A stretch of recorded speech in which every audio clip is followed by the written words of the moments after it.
Please read the disclaimer. XRP holders, they just flipped. Hello, beautiful people. Shalom, money makers. Just a few days ago, we did an XRP price prediction using AI. And in those predictions, the AI cited or citation, I don't know, we'll talk about it. What's the word? What's the word I'm looking for? Quoted, right? One of the big banks that had a certain opinion on XRP, something just changed. We'll talk about that, and also some YouTubers that some are very pro a move to the upside, some are actually thinking that we might be at the end of the crypto market as it has been previously. We'll talk about that as well. And of course, clarity, update. But first, I want to wish you, all of the 60% of you that watch me in the United States of America, happy President's Day. I understand that in a weird way, kids don't have school and adults have work. So that's that it happens sometimes. Here also, there's some holidays that parents have to work and kids have school off. It doesn't make sense, but it is what it is.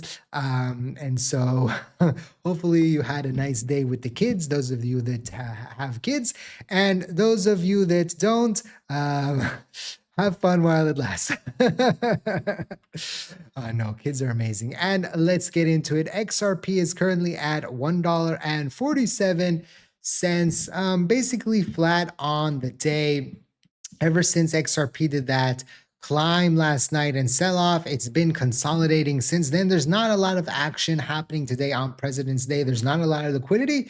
Interestingly, it seems a lot of people are taking off, spending time with the kids today, and there's not a lot of action on the crypto market. Okay, a new stablecoin standoff. Crypto and banks remain deadlocked ahead of the White House deadline. Back stateside and to regulatory scheduled newsletter, right?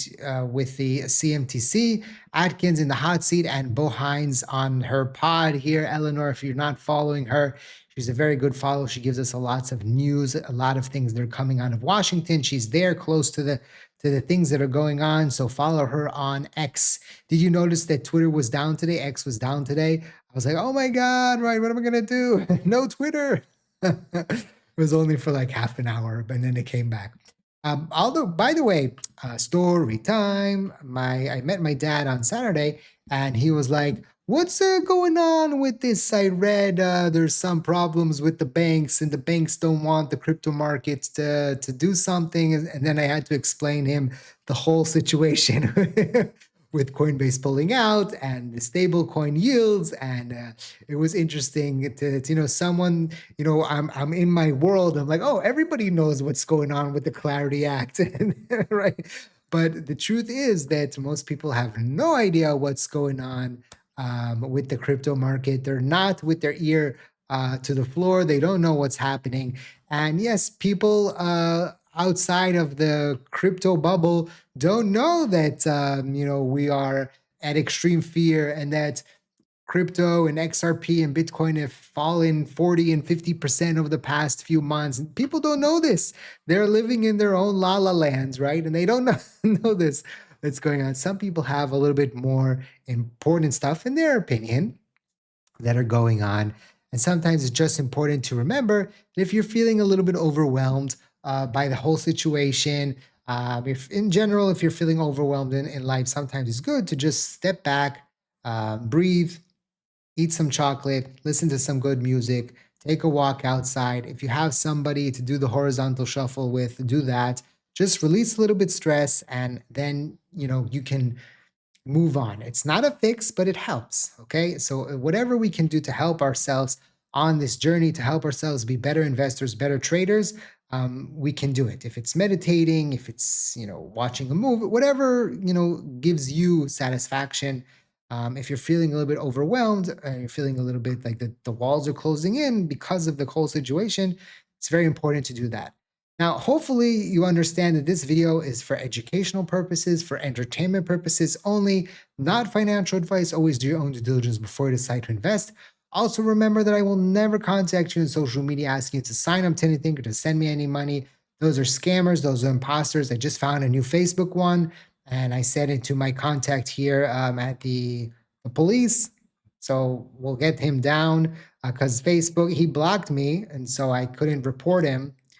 So I have to go through third channel and they have to tell Facebook that it's needs to come down. If you see any fake avis, report them. It really helps me out because I do like a once a week, once every 2 weeks. I go on all social media and try to do a scan. But if you someone contacts you, report them immediately. Okay. Um, so like 2 days ago, I think it was Saturday, right? So what today's Monday. So yeah, 2 days ago, we did like a price prediction where I was looking at the AI and we asked the AI, and one of the citations that the AI gave was Standard Charter and its prediction that 2026 XRP would be around $8, and that was the more positive prediction that that the AI quoted there.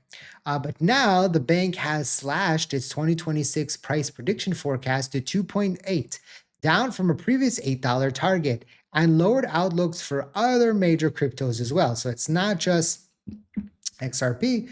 They also did this is Kendrick. He says recent price action for digital asset has been challenging to say the least. Kendrick wrote, we expect further declines near term and we lower our forecasts across asset classes.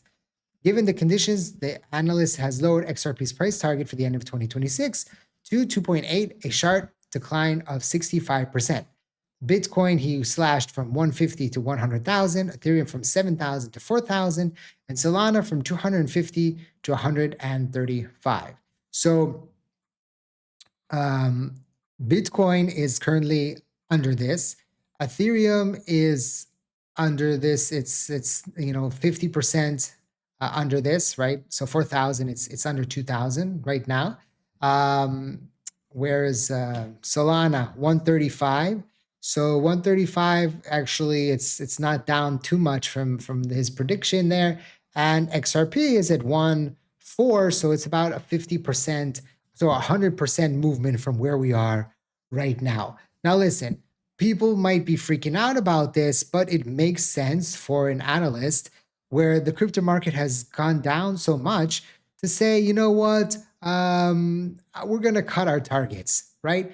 Analysts will do this, right? Because they'll say to themselves, it's a safer prediction for me than to go and say, well, 8, right? Because it's so far away. It looks out right now, it looks outlandish for the prediction like that by the end of 2026 to see a 400 or 500% run up for an asset. It doesn't look good, right? So his bosses and probably he also, this analyst, is saying, okay, with the decline, I have to move my predictions, because when I made the predictions, I thought there was going to be the banana zone and everything was gonna Bitcoin to 300,000, people were saying, and that was we were just predicting from previous cycles, and then it made sense 8. But right now with the current pullback, it makes more sense for him to lower his prediction. It's funny because when you are at extreme fear, that is usually the time where the market is as at the bottom. He's still saying that XRP could go up 100% from where it is right now, but he's lowering that high end prediction that he had there. Makes sense. It doesn't change anything where we are right now. I read this that Grayscale just put out that advisories are constantly asking by their clients about XRP, and in some cases, it's the second most talked asset in the community behind Bitcoin, right? So when you have a situation like that, and again, they also slashed Bitcoin's prediction from 150 to 100. Okay. Now, of course, XRP went from 8 to 2, so that's a bigger drop there, right? What is that, like a 25? It's a 75% drop. For the to 25, 2 is 25% of 8, right? But the fact is that nothing has really changed for XRP in a bad way. It's just the fact that the price action has been very, very volatile. So I understand why they're doing that.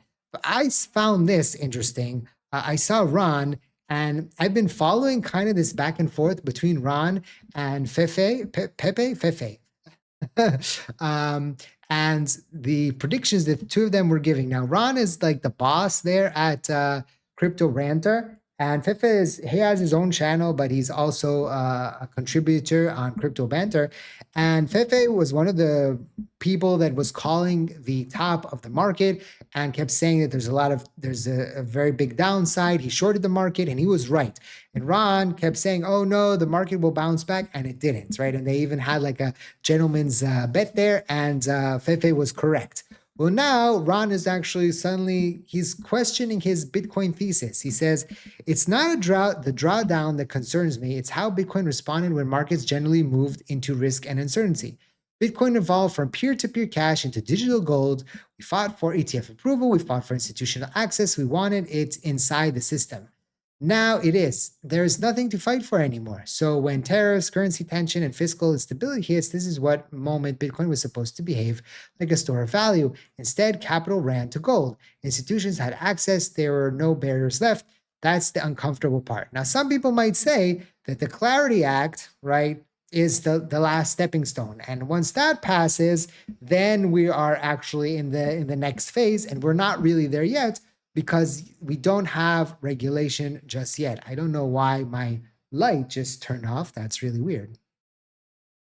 Technical difficulty time. It says here, retail participation is near multi-year lows.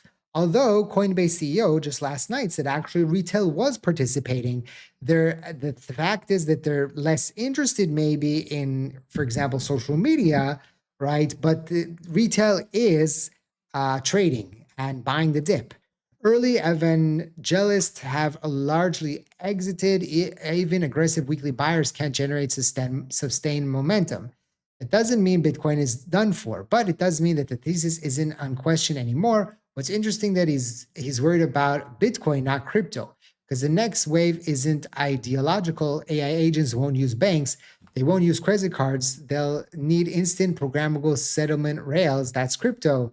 And it's interesting. He's kind of like going anti on Bitcoin right now, whereas Fefe is saying Bitcoin rally imminent, right? And he says, but never trust a Sunday dump. And never trust a Sunday pump either. We learned that yesterday. So you never trust the upside, and you never trust the downside over the weekend on low liquidity, because it can flip very, very fast. And it will be very interesting to see. I know today's Monday, but tomorrow is the first day that the stock market opens up for the week, how the markets react going into tomorrow. And do we see the crypto markets kind of have finally, a good opening of the week?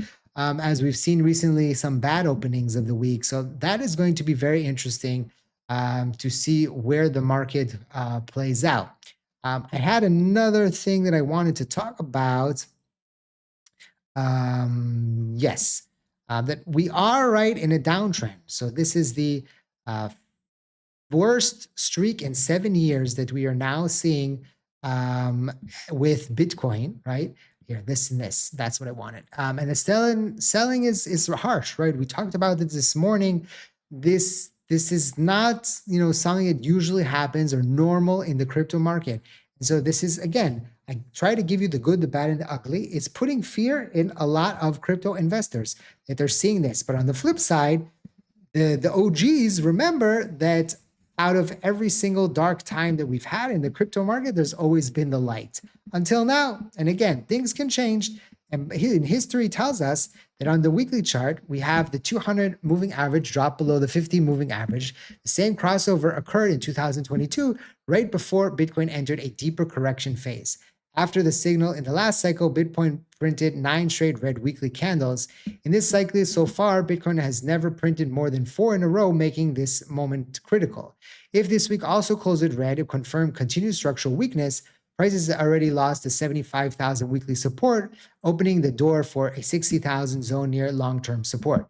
So it's interesting. Technical analysis and many indicators are telling us that we could see a continuation to the downside, But on the flip side, Fefe there was looking at a lot of indicators, and he had a specific indicator. I forgot right now which one it was. I'll try to figure that out and tell you next video.